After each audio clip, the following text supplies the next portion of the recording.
What's going on YouTube? This is Marcus, the Debt-Free Dad here, and today we're going to talk a bit about do I have too many vehicles, and we're going to go over the top 5 things to consider when you're purchasing a vehicle but still simultaneously trying to climb your way out of debt and pay off those debts. So let's just go ahead and dive right in.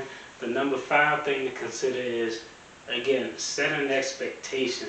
A vehicle, the sole point of a vehicle is to get you from point A to point B. Nothing more, nothing less. So there's no need to get caught up in a lot of particulars, a lot of things that can add extra cost. At this point, you're looking for something to get you from point A to point B. That's number 5. Number 4 is, let's not try to keep up with the Joneses. I know a lot of times you want to ride a great vehicle, you want to look nice in your vehicle, but again, we have to put ourselves in a position to where we can win with money, where we aren't impeding our progress to pay off our debts. So we want to be reasonable with what we get and make sure it's not a hindrance to us trying to reach our financial goals. I think one of the worst vehicles I probably drove was a 1995 Kia Sophia. It was forest green, but the hood, the trunk, essentially anywhere that the sun shined directly on was ashy. The window didn't roll down, so I had to get in the passenger side and lean over and roll the window down just so I can open the door.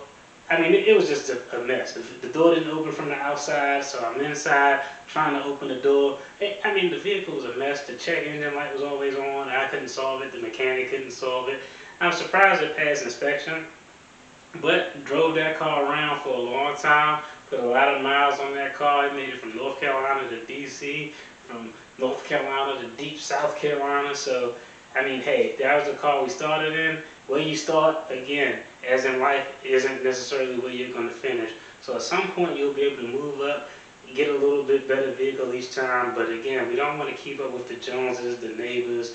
We want to get something that's reasonable and not going to impede our financial progress. Now we're going to get into the substantive numbers part of things that are important. Number 3, your vehicle should not exceed 20% of your gross income. So we're talking about your household income, all the proceeds, monies your household taking.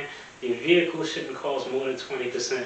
Now I know what some of y'all are going to say, or some people may try to do, well, this vehicle is 10%, this vehicle is 12, this is 17. They're all each under 20%. No, no, no, no, no. The total cost of all the things you have with an engine that you can ride, Sea-Doo, snowmobile, motorcycle, shouldn't be more than 20% of your gross income as a general rule. This is a good rule to keep you on the path to be able to apply additional monies to those debts that you're trying to pay off. Okay? Number 2. Now number 2 is 2A and 2B because there's 2 schools of thought. Let's keep it really simple. The most simple school of thought is cash is king. Moving forward, I haven't done cash is king. This is what I'll do moving forward.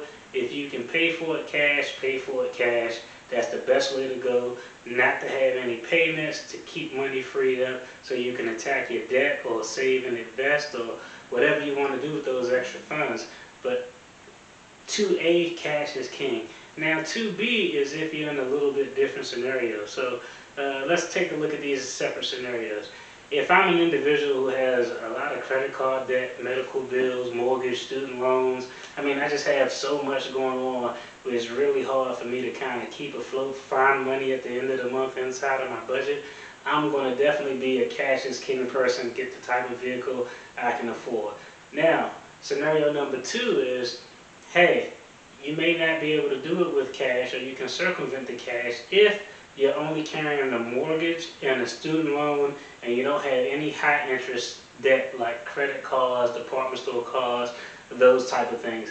If you have a little bit more disposable income at the end of the month, and this was the method that I elected and I've done over the years, is, well, if I can purchase this vehicle and pay it off within 24 months, get a 24-month loan that's paid off within 2 years, then I can go ahead and get this vehicle.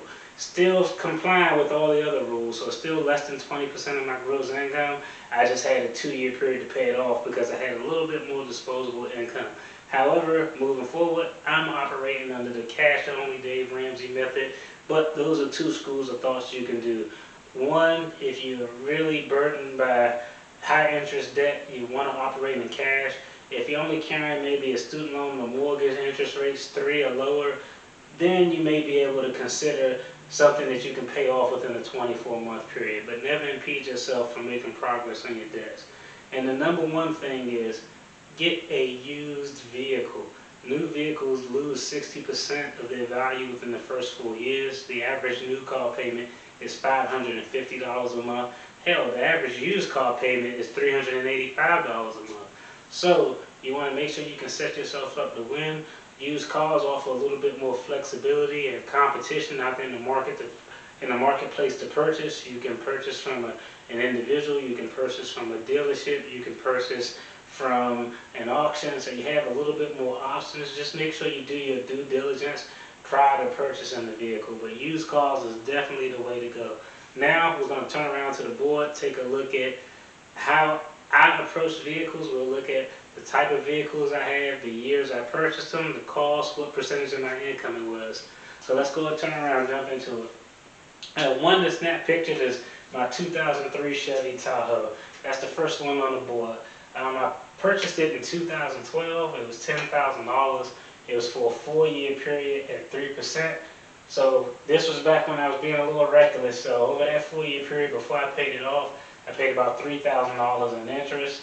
And at that time, based on my income in 2012, it was 12.5% of my gross income. The next vehicle was a 2007 BMW. I purchased that in 2016. That was $12,000 with a 4-year loan, 3% interest, paid about $4,000 over the course of paying off that during that 4-year period. And the percentage of my income that that vehicle accounted for was 6.6%. The most recent vehicle I purchased is the 2007 Mercedes S550. I bought that in 2019. I put 2020. I purchased that in 2019. That was $20,000. It was a 4-year loan. Right now, I paid about $2,000 in interest so far, and it accounted for 7.7% of my gross income. Now, a little bit about that Mercedes we see here in green. I purchased that in April of 2020. Currently, I owe $4,800 on it. So when I started my financial journey, going through Financial Peace University and all those things, I wanted to just start paying off debt. So I attacked this car first, just because it was the highest number and it was really bothering me. So the goal is to have this paid off either by the end of 2020 or no later than February of 2021. And the final vehicle I have is my 07 Ninja. 2007 was a good year for me in vehicles. I got all 07s, but it was an 07 Ninja. I purchased that in 2016. It was $3,000. I paid cash, so no interest, no durations, nothing.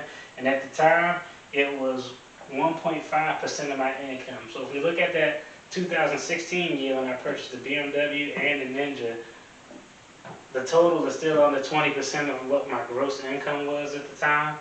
So you can clearly see, me personally, I like older luxury vehicles. There's some things to consider if you decide to go that route. If you want to go the older luxury vehicle route, maintenance is what will get you in the end. So you have to have a contingency plan to be able to deal with the maintenance. If not, that maintenance will prevent you from getting out of debt. So prime example, about a month ago, I had an air shock go out on my Mercedes. The part was almost $1,000, so the labor probably would have been about $1,000 as well. I didn't want to take money out of my emergency fund. I didn't want to take money away from trying to pay off some of the extra on the debts that I was doing at the time. So essentially what I did, because I have a few vehicles here, I was able to park the Mercedes, just leave it there, drive my old school Tahoe to do whatever I needed to do, get from A to B, and then over a 2-month period, I kind of put a little bit of money to the side, and I was ultimately able to go ahead and pay for the repairs on the Mercedes in cash. I think the bottom line when you're dealing with vehicles is go used, keep it under 20% of your household income, and you'll be fine. Remember, the goal of the vehicle is to get from A to B. We're not competing with anybody. The only person you're competing with is yourself. And if you start with something ashy like a Kia, eventually keep going through the process, paying off those debts, you'll be able to move up to something a little bit more luxury, something that you'll like a little bit more. I want to thank everybody for tuning in. I appreciate it. like the video, subscribe, comment. If you comment, I'll definitely reach back to you. And check out some of these other videos that I have here, especially the video where I talk about my monthly breakdown, my budget playlist, where I go over all the debts that I'm currently holding, my November budget, and the update to my November budget, because sometimes things happen and it tries to throw you off course. Thanks for tuning in. Peace.